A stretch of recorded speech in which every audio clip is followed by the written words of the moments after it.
No charging complaint మీద వచ్చింది. దీన్ని గేట్ అంటాం.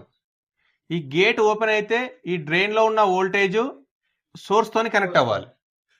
అంటే ఇక్కడ నుంచి వోల్టేజ్ సోర్స్ కు రావాలి అని అంటే మధ్యలో ఎవరు ఈ గేట్ అనేది ఓపెన్ అవ్వాలి.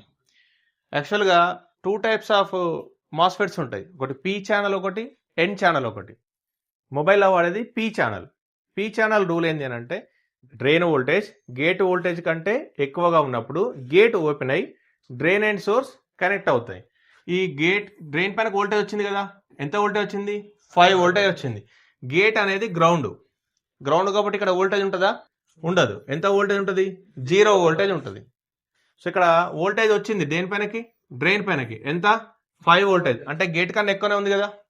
రూల్ ప్రకారంగా డ్రైన్ వోల్టేజ్ గేట్ వోల్టేజ్ కంటే ఎక్కువ ఉన్నప్పుడు ఈ గేట్ అనేది ఇలా ఓపెన్ అవుతుంది. ఓపెన్ అవడం వల్ల ఈ డ్రైన్ వోల్టేజ్ దేనితో కనెక్ట్ అవుతుంది? సోర్స్ తోనే కనెక్ట్ అవుతుంది. అంటే ఇక్కడ డ్రైన్ పైనకి వచ్చిన వోల్టేజ్ సోర్స్ పైనకి రావాలి అంటే మధ్యలో ఎవరు? గేట్ అనేది ఓపెన్ అవ్వాలి. ఇది ఎప్పుడు ఓపెన్ అవుతుంది అంటే స్టేబుల్ గా వచ్చినప్పుడు. వోల్టేజ్ అనేది స్టేబుల్ గా వచ్చినప్పుడు. సమ్ ఫ్లక్చుయేషన్ జరుగుతుంది అనుకో, గేట్ ఓపెన్ అవుతుంది అంటే గేట్ ఓపెన్ అవ్వదు.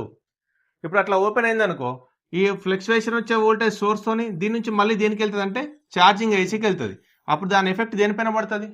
ఛార్జర్ ఐసీ పైన పడుతుంది. అందుకని చెప్పి గేట్ ఓపెన్ చేయదు. అందుకే మాస్ఫెట్ పైన ఎప్పుడు కూడా వోల్టేజ్ అనేది ఎట్లా రావాలి? స్టేబుల్ గా రావాలి. ఇది కూడా సమ్ దేని గురించి? ఇది ప్రొటెక్షన్ పర్పస్. మరి ఇక్కడ డ్రైన్ పైన వోల్టేజ్ వస్తుంది, సోర్స్ పైన వోల్టేజ్ వస్తలేదు, కానీ ఎలాంటి ఫ్లక్చుయేషన్ లేదు. వోల్టేజ్ స్టేబుల్ గానే వస్తుంది, కానీ దాంట్లోకి ఎంటర్ అయిన తర్వాత వోల్టేజ్ బయటికి రావట్లేదు. అప్పుడు కంప్లైంట్ ఎవరిగా? మాస్ఫెటే కదా. సో మాస్ఫెట్ ని బైపాస్ చేయొచ్చు, లైక్ ఓవిపిఐసి లాగా. ఇంతకుముందు ఓవిపిఐసి తీసేసి జంపర్ వేయచ్చు అని చెప్పినాం కదా.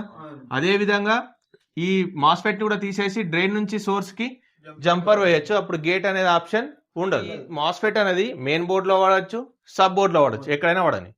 లేటెస్ట్ మోడల్స్ 2 ఉంటాయి, 3 ఉంటాయి, 4 కూడా ఉంటాయి. వీబస్ వీబ్యాట్ లైన్ లో కలిపి 3-4 కూడా ఉంటాయి. నో ఛార్జింగ్ కంప్లైంట్ మీద వచ్చింది. చెక్ చేయాల్సిన లైన్ ఎవరు? వీబస్ లైన్.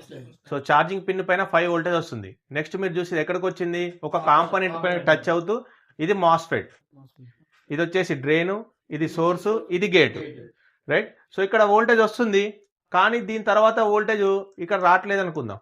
ఇక్కడ ఈ కెపాసిటీ పైన. ఇప్పుడు మధ్యలో ఉన్నది ఎవరిగా? మాస్ఫెటే కదా.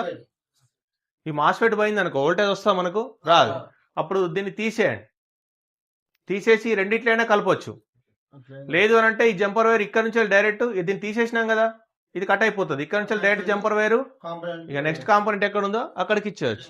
దీన్ని బైపాస్ చేయడం అంటాం. సో ఇట్లా మనం మాస్ఫెట్ ని బైపాస్ చేయొచ్చు. అలాగే ఇక్కడ ఉంది చూడండి,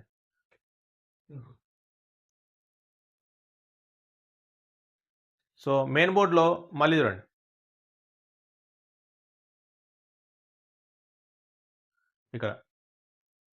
ఇక్కడ నుంచి వీబస్ లైన్ స్టార్ట్ అయింది. మెయిన్ బోర్డ్ లో మళ్ళీ కనెక్టర్ నుంచి వెళ్ళి వీబస్ లైన్ స్టార్ట్ అయింది కదా, 5 వోల్టేజ్. ఈ మధ్యలో వెళ్ళేటప్పుడు ఇక్కడ ఒక ఓవిపిఐసి ఉంది చూడండి, ఓవిపిఐసి.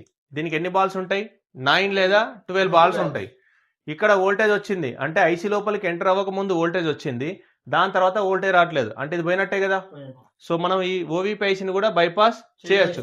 కంపల్సరీ తీసేయాలి. మాస్ఫెట్ అయినా రిమూవ్ చేయాలి, ఓవిపిఐసి అయినా కూడా రిమూవ్ చేసి దీని నుంచి దీనికి జంపర్ కొట్టేసేయాలి. అప్పుడు వోల్టేజ్ అనేది ఏమవుతుంది? డైరెక్ట్ అయిపోతుంది, రైట్.